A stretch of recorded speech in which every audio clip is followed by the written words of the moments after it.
The galaxy had forgotten about Earth. 300 years was a long time.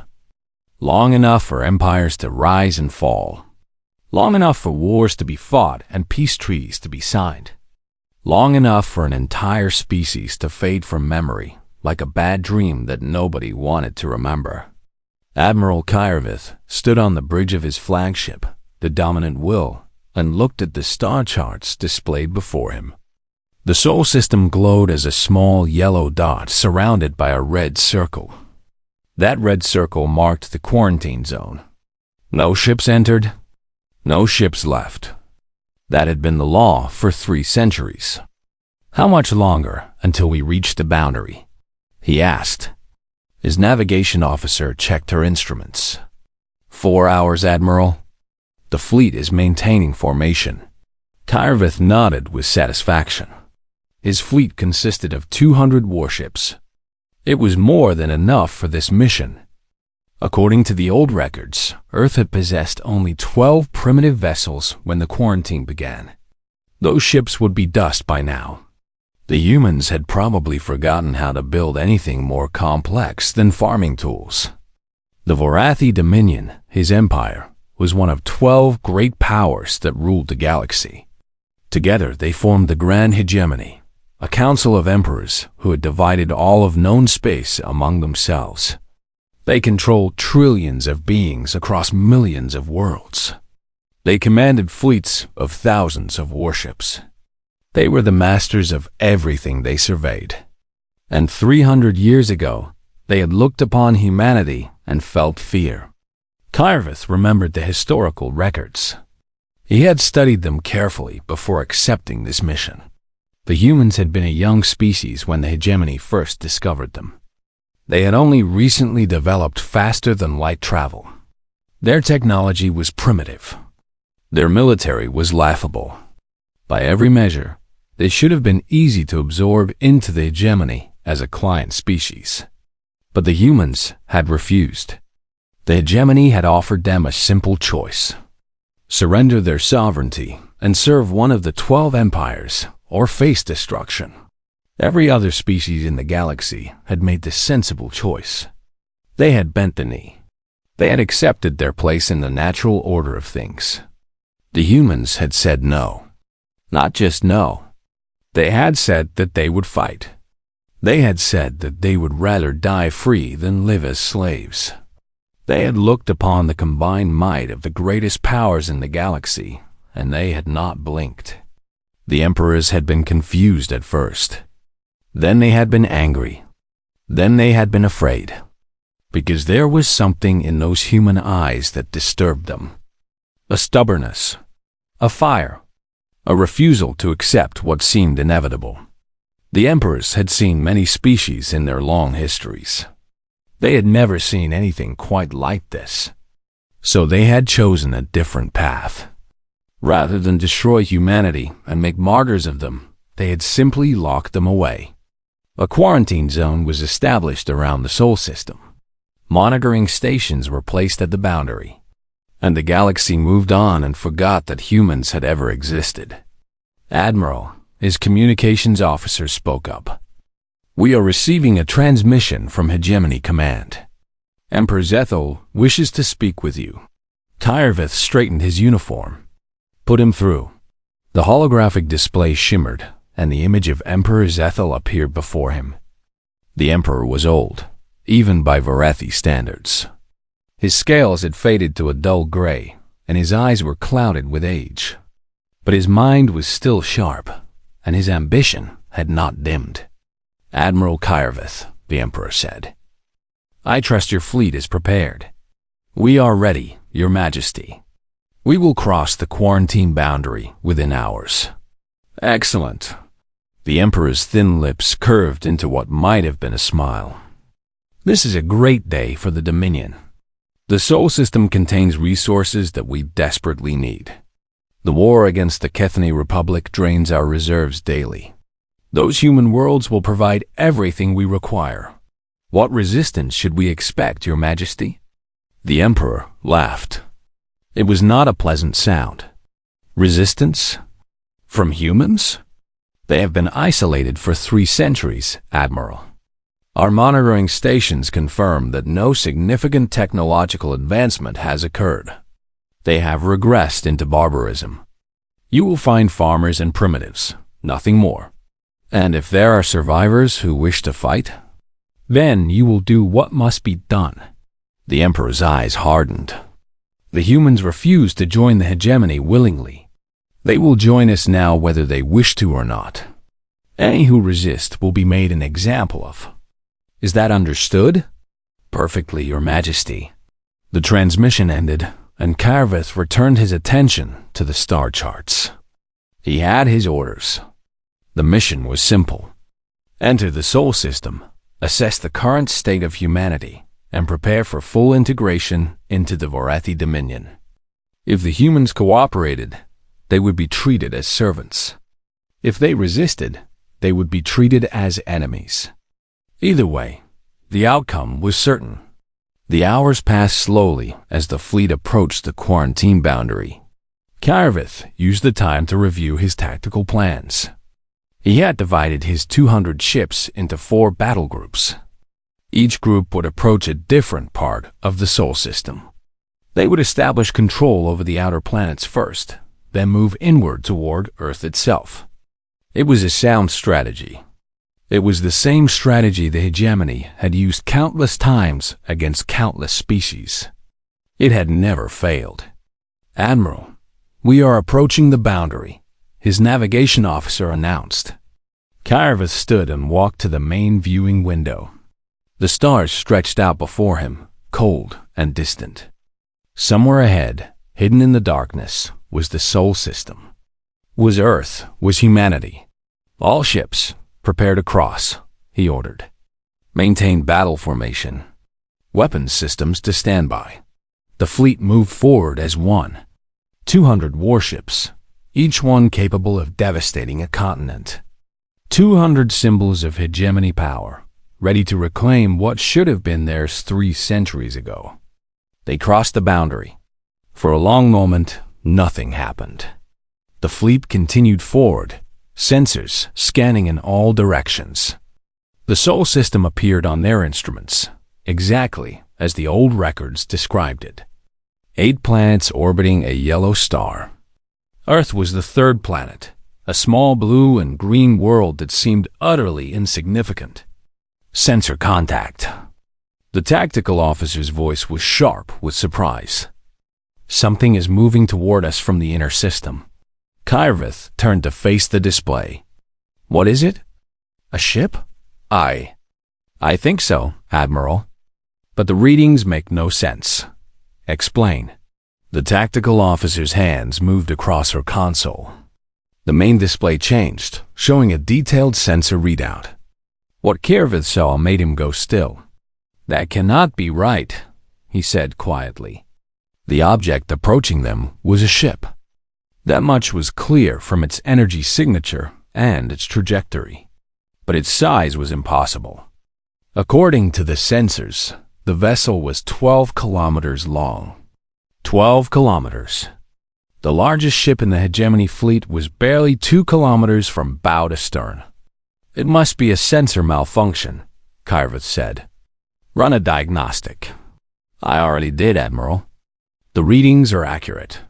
The bridge fell silent as the crew watched the approaching vessel grow larger on their sensors. It was moving fast. Very fast. Faster than anything that Psi should be able to move.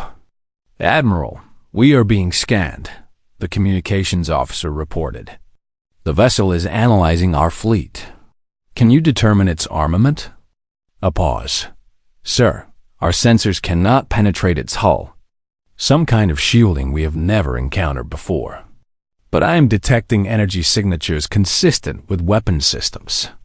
Many weapon systems. Carveth felt the first cold touch of uncertainty in his chest. This was not what the intelligence reports had predicted.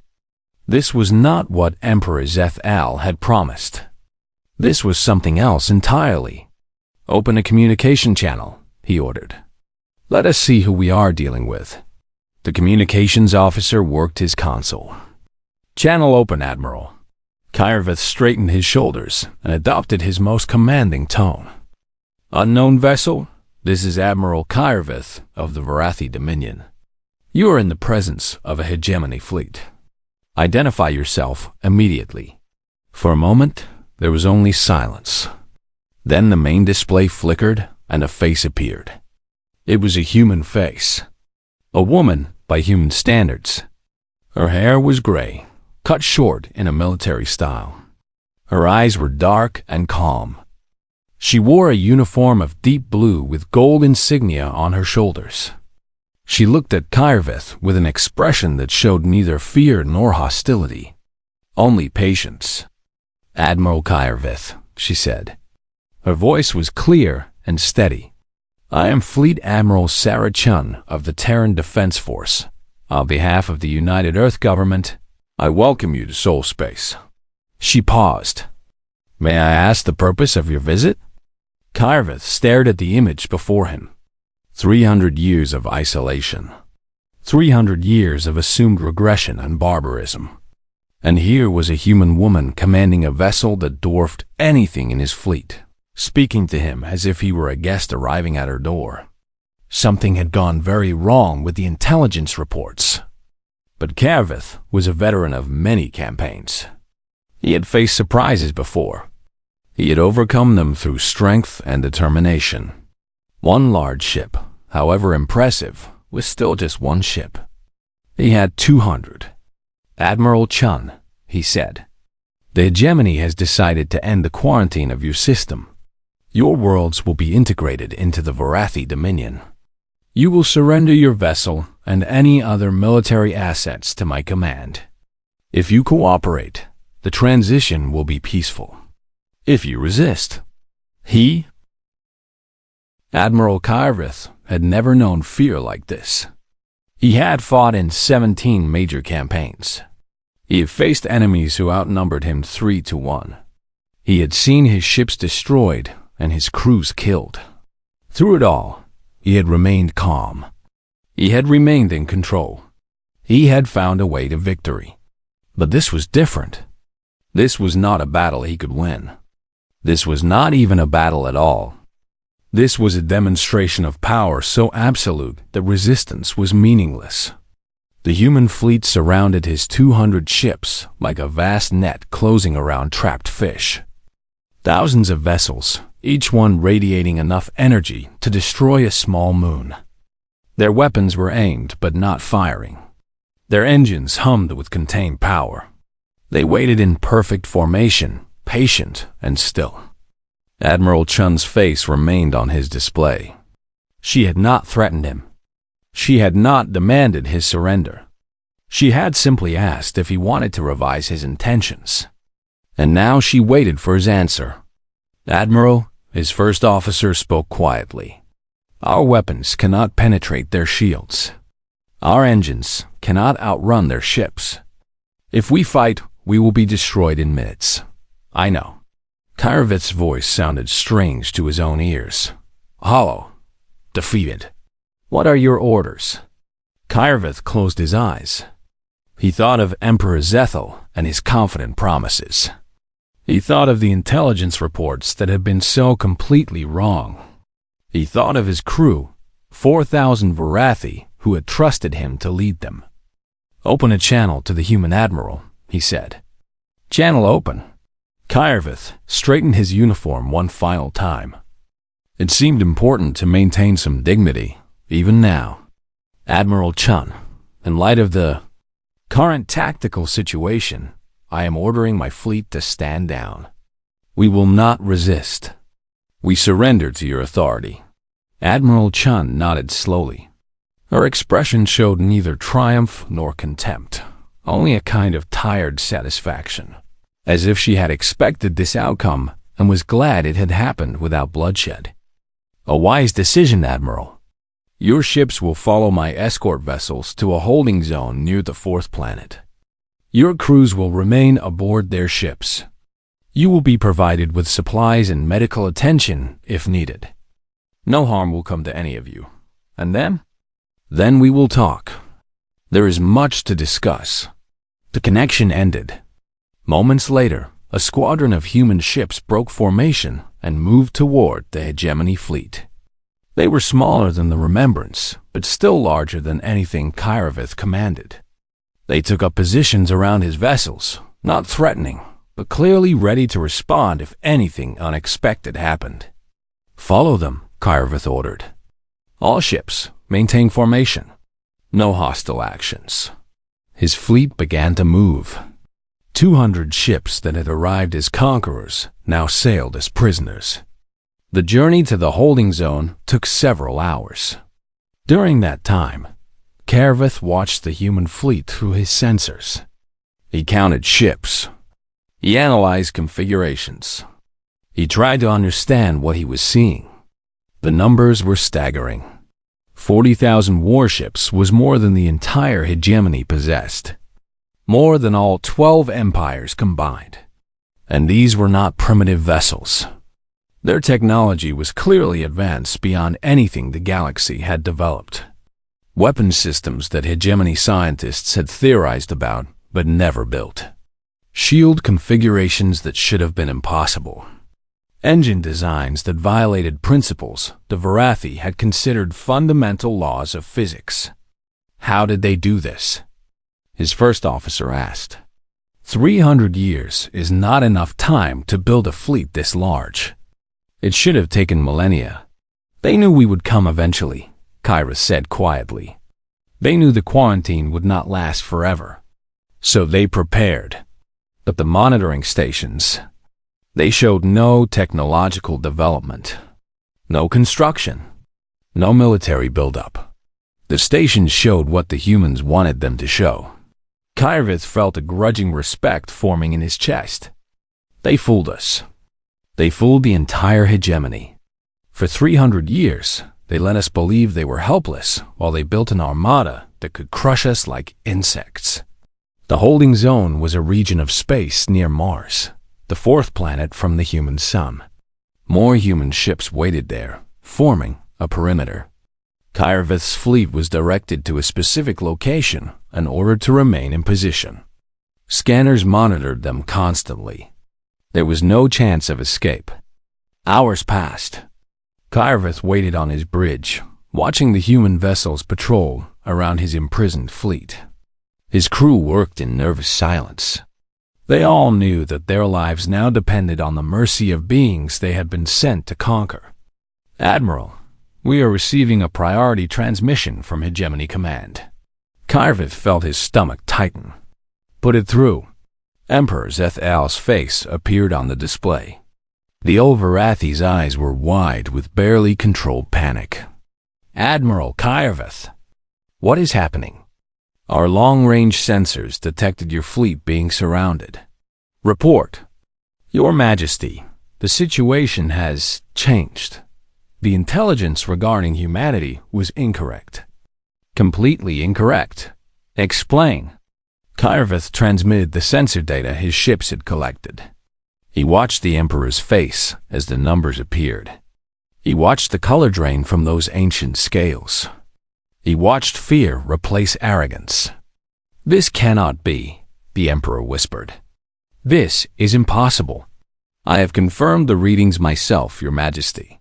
Humanity has built a fleet of over 40,000 warships.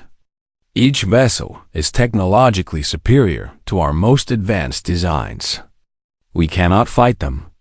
We cannot escape them. I had no choice but to surrender." "Surrender?" The Emperor's voice rose to a shriek. "You surrendered to primitives? To animals?" "I surrendered to beings who could destroy my entire fleet in the time it takes to draw breath. I surrendered because the alternative was the pointless death of 4,000 Varathi. I will accept whatever punishment you deem appropriate, Your Majesty. But I will not apologize for saving the lives of my crew." The Emperor stared at him. For a moment, rage battled with fear on that ancient face. Then fear won. "What do the humans want?" the Emperor asked. His voice was quiet now, almost a whisper. "They say they want to talk.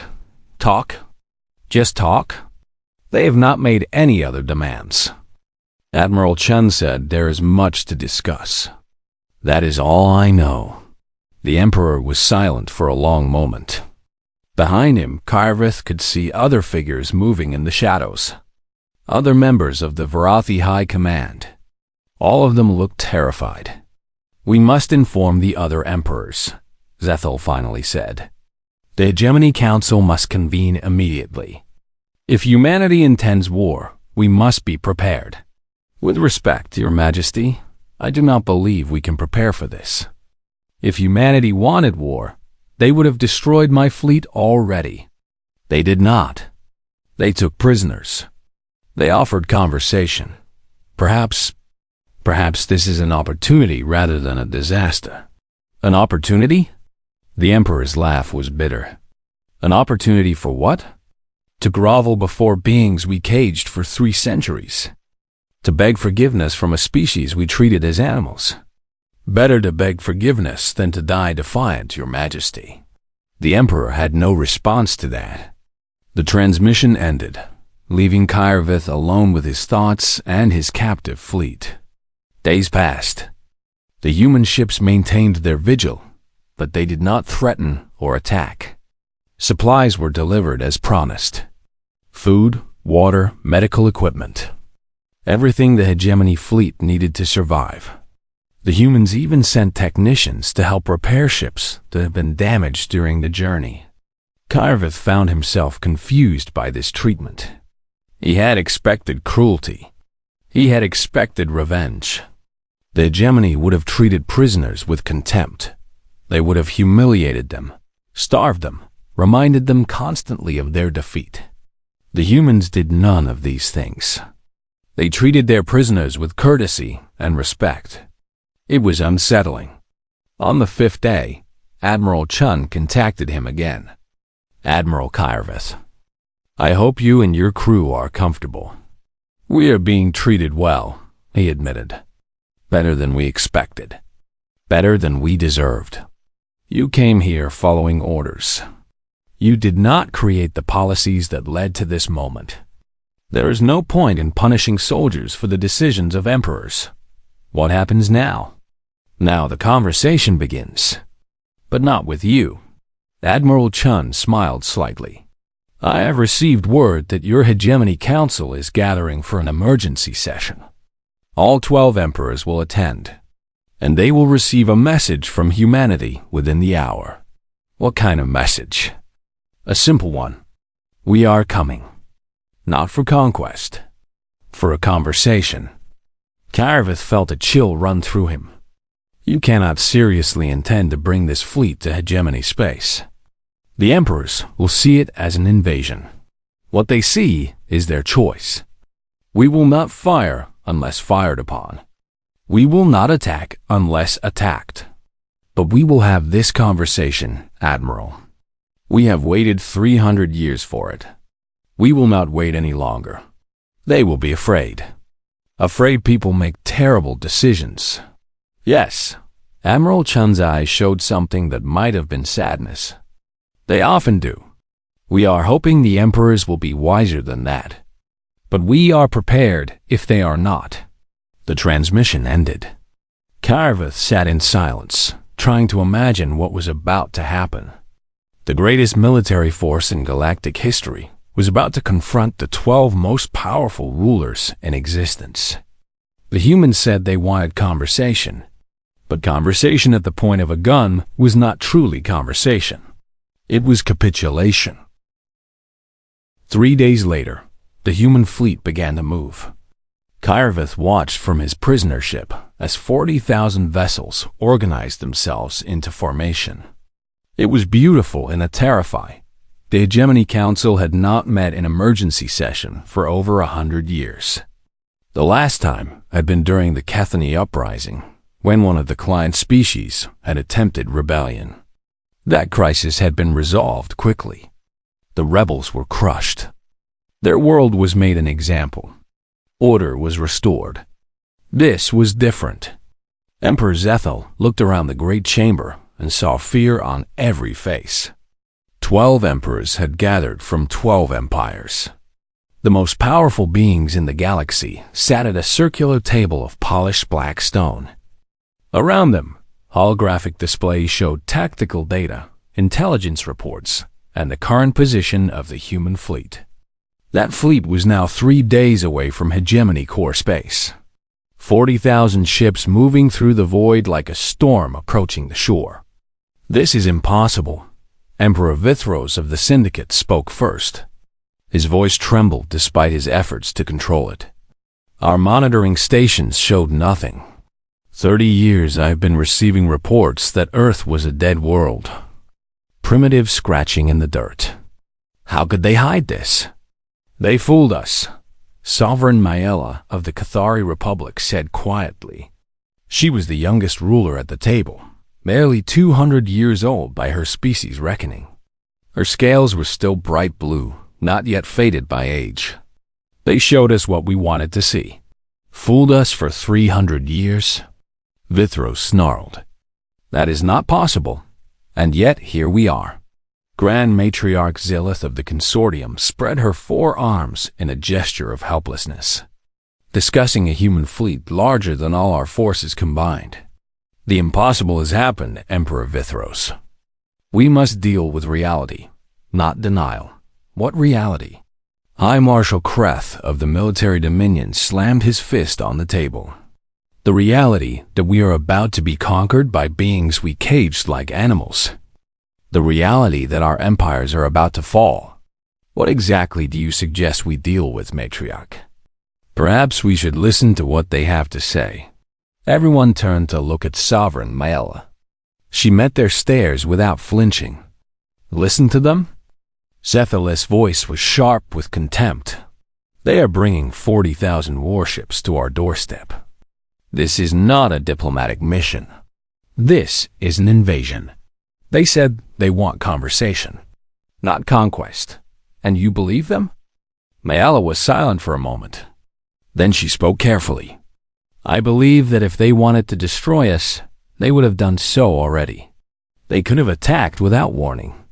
They could have struck our core worlds while we were unprepared. Instead, they announced their coming. They gave us time to prepare. Why would they do that if their intention was simple conquest?" "Because they want us to suffer," Kreth growled. "They want us to know what is coming. They want us to feel fear before they destroy us. Perhaps, or perhaps they truly want to talk." Zethal rose from his seat. His ancient body was bent with age, but his eyes still burned with determination. "It does not matter what they want. We cannot allow this species to dictate terms to the hegemony. 300 years ago, our ancestors chose to quarantine humanity because they recognized the threat these beings posed. Now that threat has materialized. We must respond with strength." "What strength?" Matriarch Zelith asked wearily. "Our combined fleets number less than 30,000 vessels. The humans have 40,000, and their technology is clearly superior to ours. A direct military confrontation would be suicide. Then we must find another way." Zethal began to pace around the table. "The humans may have numbers and technology, but they are untested in actual warfare. They have spent 3 centuries building their fleet, but they have never used it. We have experience. We have cunning.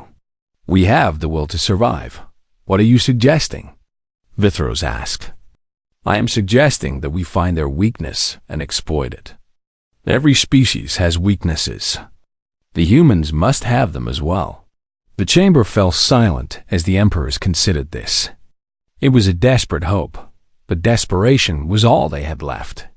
While the rulers debated, the human fleet continued its journey. Aboard the Remembrance, Admiral Sarah Chan stood in her private quarters and looked at a photograph hanging on the wall. It showed a young couple standing in front of a small house. They were smiling. The sun was shining. It looked like a perfect day from a simpler time.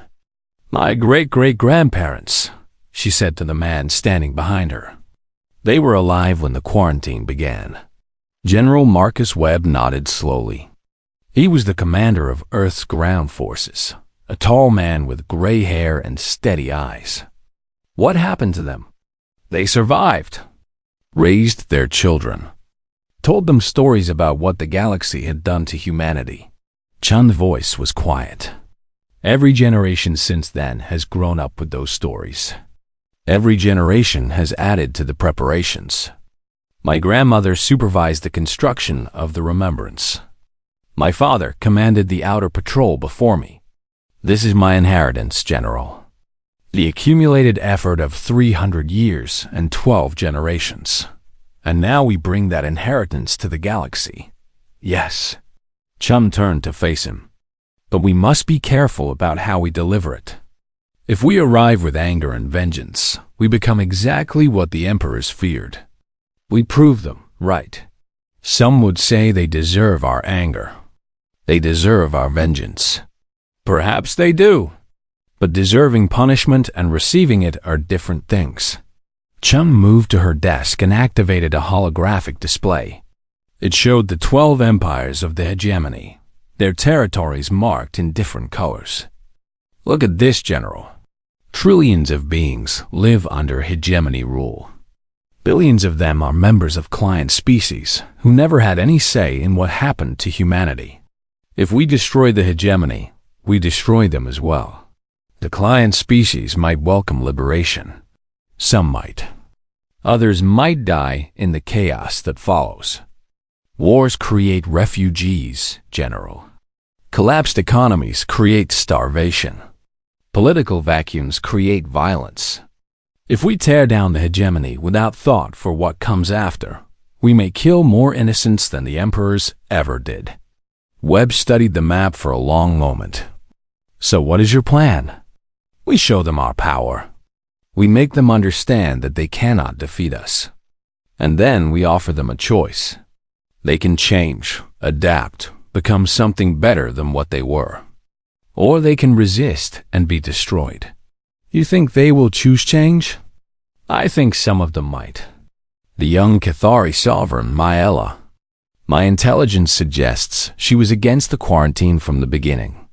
There may be others like her. And Emperor Zethal. He was the one who ordered Admiral Kyrvith's mission. He was the one who wanted to conquer us. Chun's expression hardened. Zethal is old. His thinking is locked in the past. He will not change. But he does not have to. He only has to step aside and let others lead. He will not do that willingly. No, he will not. The fleet continued onward. Across the hegemony, panic spread like wildfire. Billions of beings watched their view screens as news reports described the approaching armada. Some fled to distant systems, hoping to escape whatever was coming. Others hoarded supplies and prepared for siege. Military forces mobilized, even though everyone knew it was pointless. On the hegemony capital world, the emperors continued their debates. Plans were proposed and rejected. Strategies were discussed and abandoned. Nothing seemed adequate against the threat they faced. Then, on the eve of the human fleet's arrival, Emperor Zethal made his move. Hidden deep within the capital system was a weapons platform that few knew existed. It had been built centuries ago as a last resort against existential threats. It was powered by the energy of a captured star fragment and capable of projecting a destructive beam across interplanetary distances. Zethal ordered it activated. This is madness, Sovereign Maella protested when she learned of the plan. You cannot seriously intend to fire on a diplomatic vessel. The human admiral will come to negotiate, Zethal replied. His eyes gleamed with something that looked like cunning, but was actually desperation. She will arrive in a small shuttle, vulnerable. One shot is all we need. With their leader dead, the human fleet will fall into confusion. Then we can negotiate from a position of strength. Or they will destroy us in retaliation. They will not have time. We will strike first. We will show them that the hegemony is not helpless. Maella stared at the ancient emperor. She saw the fear behind his bravado, the terror that drove his recklessness. He was not thinking clearly. He was reacting like a cornered animal, striking out blindly at anything that threatened him. "This is not strength," she said quietly. "This is suicide. This is survival." Zethel turned his back on her. "The order has been given. The weapon is charging. When the human admiral arrives, she will die. And then we will see who truly holds power in this galaxy." The next morning, the human fleet arrived. 40,000 ships emerged from faster-than-light travel at the edge of hegemony core space. They arranged themselves in perfect formation, a wall of metal and fire that stretched across the darkness. At their center, the Remembrance hung like a mountain among hills, its weapons ports glowing with barely contained power. Admiral Chun transmitted her message to every inhabited world in the system. "This is Fleet Admiral Sarah Chun of the Terran Defense Force. We come not as conquerors, but as seekers." Admiral Sarah Chun walked into the council chamber like she belonged there. The 12 emperors watched her approach with expressions that ranged from fear to hatred to cautious curiosity. Behind her, 6 human marines followed in perfect formation. Their armor was sleek and dark, their weapons holstered but visible. They moved with the quiet confidence of soldiers who had never known defeat. Chun stopped in the center of the chamber, surrounded by the most powerful rulers in the galaxy. She did not bow. She did not kneel. She simply stood there, calm and patient, waiting for someone to speak. Emperor Zethel broke the silence first. "You intercepted our defensive systems." "I intercepted an assassination attempt," Chun corrected. Her voice was mild, almost conversational. "There is a difference. You had no right. Those systems were protecting our capital. Those systems were aiming at my shuttle." Chun's eyes met the old emperor's gaze without flinching. "I came here to talk. You tried to kill me before I could say a word. That does not inspire confidence in your commitment to dialogue." Zethel's scales flushed with anger, but before he could respond, Sovereign Maella rose from her seat. The young Cathari stepped forward and placed her hand over her heart in a gesture of respect. "Admiral Chun," she said, "on behalf of the Cathari Republic, I apologize for what just occurred. It was not sanctioned by the full council. It was the action of one emperor acting alone." "Traitor!" Zethel snarled. "You dare speak against me in front of this animal?" "I dare speak the truth." Maella's voice remained steady. "You tried to murder a diplomat. You violated every principle of civilized engagement. And you did it without consulting the rest of us. That is not leadership. That is recklessness born of fear." The chamber erupted in arguments. Some emperors sided with Zethal, insisting that any action against the human threat was justified. Others backed Maella, arguing that the assassination attempt had made everything worse. The shouting grew louder and angrier until it filled the vast space with chaos. Chun waited. She did not try to interrupt. She did not raise her voice. She simply stood in the center of the storm and watched. Eventually, the arguments faded. The emperors had exhausted themselves. They turned back to the human woman who had remained silent through it all. "What do you want?" Grand Matriarch Zeleth asked wearily. "You have come with your great fleet. You have demonstrated your power. Now tell us what you want. Territory? Tribute? Revenge?" "I want justice," Chun said. "But not the kind you fear. Explain." Chun began to pace slowly around the chamber, her footsteps echoing on the stone floor. 300 years ago, the hegemony gave humanity a choice: surrender or die. We chose neither. We chose to survive on our own terms. We chose to build, to prepare, to wait. And now we are here. "To punish us," High Marshal Crest said darkly. "To offer you the same choice you once offered us." Chun stopped walking and turned to face the council. "But our choice is different. We are not asking you to surrender your sovereignty. We are not asking you to become servants. We are asking you to change. Change how? Emperor Vithros demanded. The client species? Chen's voice hardened slightly. Billions of beings held in servitude across your empires. They have no rights. They have no freedom. They exist only to serve their masters. This ends now. Silence fell over the chamber. The emperors looked at each other with expressions of disbelief. You want us to free the client species? Zeleth asked slowly. Do you understand what you are asking? Our economies depend on their labor. Our societies are built on their service.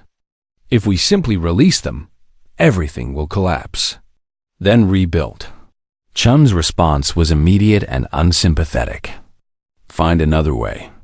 Pay workers instead of owning them. Create systems that do not require slavery to function. Other civilizations have done it. Humanity did it long ago. It is not impossible. It is simply uncomfortable for those who benefit from the current system. And if we refuse? Kreth's hand moved toward the weapon at his side. Chun smiled slightly. It was not a warm smile. Marshal Kreth, there are 40,000 warships surrounding the system right now. Each one is capable of destroying a planet. I did not bring them here to threaten you. I brought them here to make something clear. You cannot say no. You can only choose how you say yes. That is tyranny, Zethel spat. You claim to offer choice, but there is no choice. You simply demand obedience at the point of a gun. You demanded obedience at the point of a gun 3 centuries ago. Chun's voice lost all warmth. You gave us no choice. You offered us slavery or death. And when we refused both, you locked us away like criminals. For 300 years, we lived behind your quarantine. For 300 years, we built our strength in secret. For 300 years, we remembered what you did to us. She moved closer to Zethel until she was standing directly before his seat. The old emperor shrank back despite himself. We could do what you did, Chun said quietly. We could enslave your species. We could lock your worlds behind quarantine zones. We could treat you exactly as you treated us. No one could stop us. We have the power. Then why do you not? Maella asked. Her voice was genuinely curious. Chun turned to look at the young sovereign. For a moment, something softened in her expression. Because we spent 300 years deciding who we wanted to be, she said. We could have used that time to nurse our anger. We could have built our fleet with nothing but revenge in our hearts.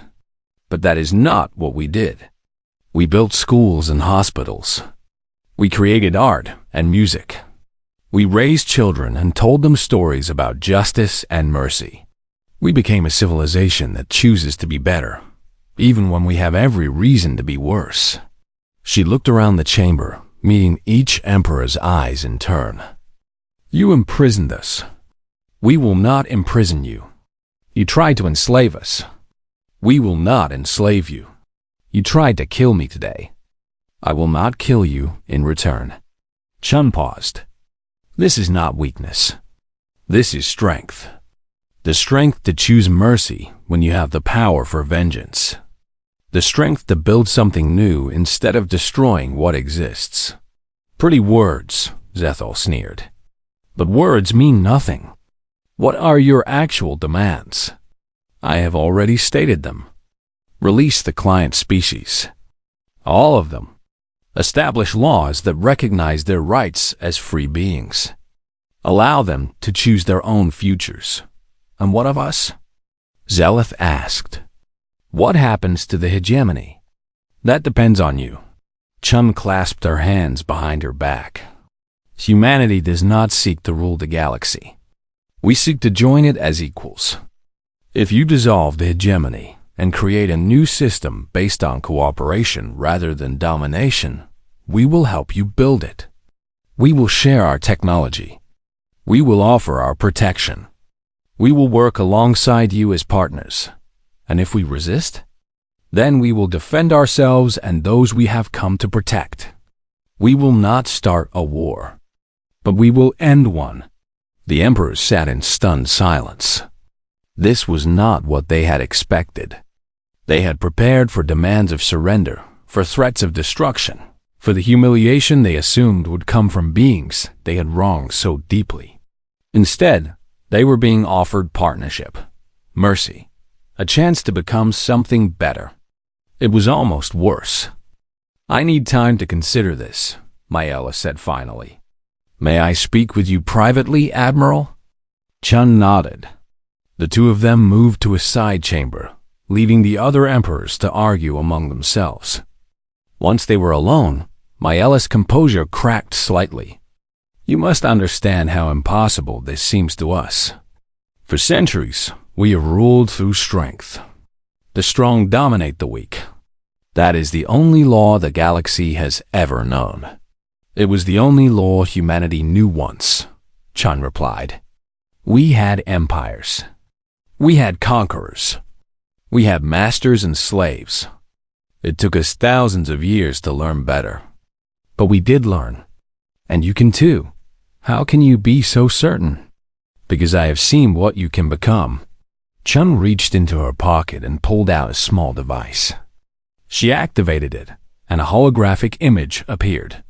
It showed a planet covered in cities and green spaces, ships moving peacefully through orbital traffic. "This is Earth today. 8 billion people living in peace. No poverty, no hunger, no war.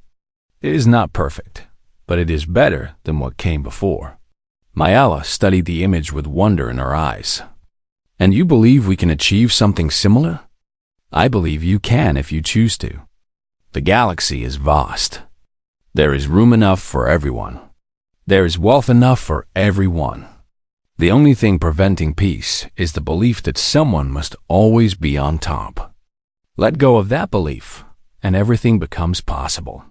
The young sovereign was silent for a long moment. Then she straightened her shoulders and met Chun's gaze directly. "I will support your terms," she said. "The Cathari Republic will free its client species. We will work with humanity to build something new. I cannot speak for the other emperors, but I can speak for my people. That is a beginning. What of Emperor Zethel? He will never accept this. His entire identity is built on domination." Chun's expression became thoughtful. "Zethel tried to kill me. Under any reasonable system of law, that is a crime. We will not demand his death, but we will insist on justice. A trial, evidence, a fair verdict. You would put an emperor on trial. We would put a criminal on trial. The title does not matter. The actions do." Mayella shook her head slowly, but she was almost smiling. "You truly are a remarkable species, Admiral Chun. 300 years ago, we locked you away because 1 year had passed since humanity returned to the galaxy. The changes have been greater than anyone imagined. Greater and harder and more painful than the easy promises of that first day. But they had happened nonetheless." Former Ambassador Sarah Chun stood on a balcony overlooking the Grand Plaza of Unity. Below her, beings of a dozen different species moved through the morning crowds. Some walked on 2 legs, some on 4, some on none at all. They wore the clothing of their homeworlds, spoke their native languages, lived their lives without masters or chains. 1 year ago, these beings had been property. Client species owned by the great empires of the hegemony. They had served in factories and fields and homes and offices wherever their masters commanded. They had been born into servitude and expected to die in it. Now they were free. It had not been easy. The transition had caused economic chaos across the former hegemony. Factories closed when their enslaved workers walked away. Farms failed when no one remained to tend them. Wealthy families found themselves without servants for the first time in generations. The comfortable order of centuries collapsed in months. But new systems rose to replace the old. Businesses learned to pay wages. Governments learned to provide services. People learned to do things for themselves that they had always expected others to do for them. It was messy and difficult, and sometimes violent. But it was also necessary. Humanity had helped. Their technology stabilized food production when farms failed. Their medicine treated diseases that had ravaged client species for generations. Their ships transported refugees from worlds where violence had erupted. They did not try to rule. They simply helped, asked nothing in return, and let the galaxy rebuild itself. Chun turned away from the view as footsteps approached behind her. Ambassador Chun. The voice belonged to Sovereign Mayella, now Chancellor of the newly formed Galactic Commonwealth. The assembly is ready to begin. Thank you, Chancellor. Chun smiled at the young leader who had become her closest ally in this transformation. Are you nervous? Terrified. Mayella's honesty was one of the things Chun admired most about her. This is the most important speech I will ever give. If I fail, everything we have built may collapse. You will not fail. You have something more powerful than any weapon. What is that? The truth. Chun placed a hand on the Chancellor's shoulder. Go. Tell them what you have told me. They will listen. Mayella nodded and walked toward the great hall where the first full assembly of the Commonwealth was gathering. Chun watched her go with a mixture of pride and hope. 1 year ago, this young sovereign had been the first to stand against her own kind, the first to choose a different path. Now she led a coalition of worlds that were slowly learning to be free. Not all the news was good. Some regions had fallen into civil war. Some former masters had tried to reassert control through violence. Some client species, knowing nothing but servitude, had struggled to adapt to freedom. The galaxy was scarred and wounded in 1,000 ways. But it was healing. Chun made her way to the assembly hall and took her seat in the human delegation. Around her, representatives of 300 worlds filled the vast chamber. There were former emperors sitting next to former slaves. There were ancient enemies sharing tables. There were beings who had spent centuries hating each other, now working together toward common goals. Chancellor Mayella took her place at the central podium. The hall fell silent. 1 year ago, she began, humanity returned to the galaxy. They came with a fleet larger than any we had ever seen. They came with weapons that could have destroyed us. They came with every justification for revenge. We had imprisoned their world for 3 centuries. We had treated them as animals. We had forgotten their very existence. She paused, letting the weight of those words settle over the assembly. They could have conquered us. They chose to offer mercy instead. They could have enslaved us as we tried to enslave them. They chose to offer freedom. They could have ruled as tyrants. They chose to stand beside us as partners. Mayella looked toward the human delegation. Chun met her gaze and nodded slightly. I have been asked many times why humanity made these choices. Why they offered peace when they had every right to demand war. I did not understand at first. It seemed like weakness. It seemed like foolishness. How could any species with absolute power choose not to use it? She turned back to the full assembly. Now I understand. Humanity spent 300 years in isolation.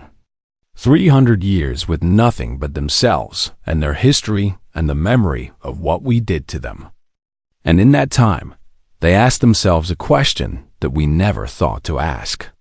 They asked what kind of civilization they wanted to be. We of the old hegemony never asked that question. We simply assumed that power justified itself. We believed that the strong had the right to dominate the weak. We built empires on that belief. We enslaved billions on that belief. We never stopped to wonder if there might be another way. The humans found another way. They decided that power without compassion was meaningless. They decided that true strength lay not in what you could destroy, but in what you chose to protect. They decided that the measure of a civilization was not its weapons, but its mercy. Maya's voice grew stronger, carrying across the vast hall. Today, we gather as the Galactic Commonwealth, not as masters and servants, not as conquerors and conquered, but as free beings, equal in dignity and rights. This was humanity's gift to us.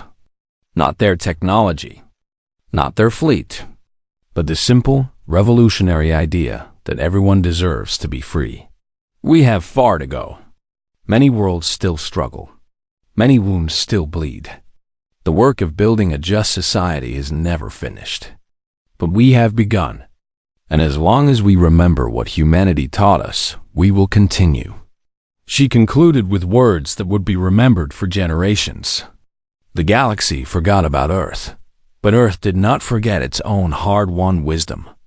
They remembered that even the mightiest empire can choose kindness. They remembered that even the deepest hatred can give way to peace. And they came to us not as conquerors, but as teachers. Let us honor their lesson. Let us build a galaxy worthy of their faith. The hall erupted in applause. Beings who had been enemies embraced. Former slaves stood beside former masters, united in something new. Chun watched it all with quiet satisfaction. This was what 300 years of preparation had been for. Not the fleet, not the weapons, but this moment.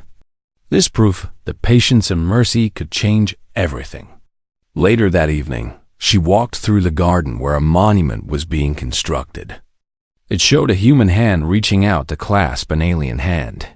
Simple, powerful, a reminder of what had been achieved.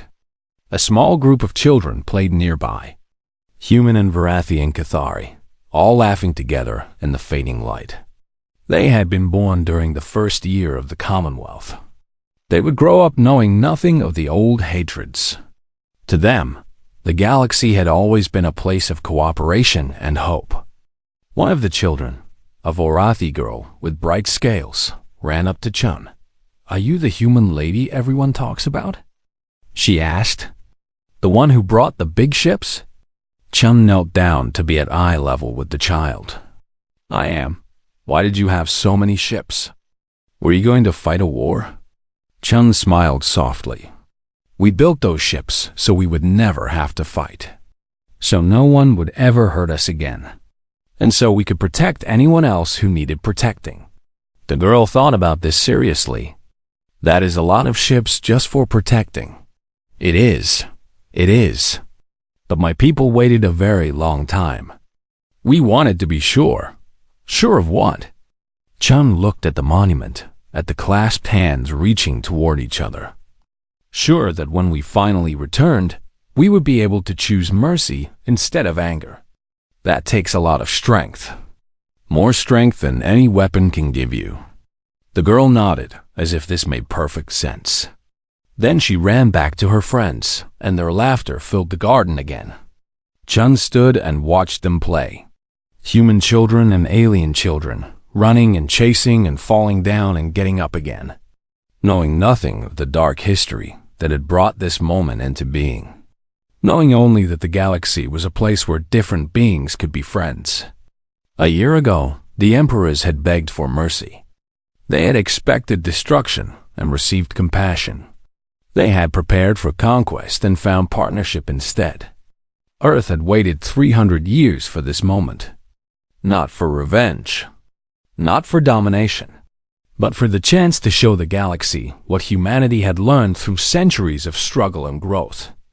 That power without purpose was hollow. That strength without kindness was weakness. That the true measure of a civilization was not what it could destroy, but what it could build. The galaxy had forgotten about Earth. Now, thanks to Earth, the galaxy would never forget what it meant to be truly free.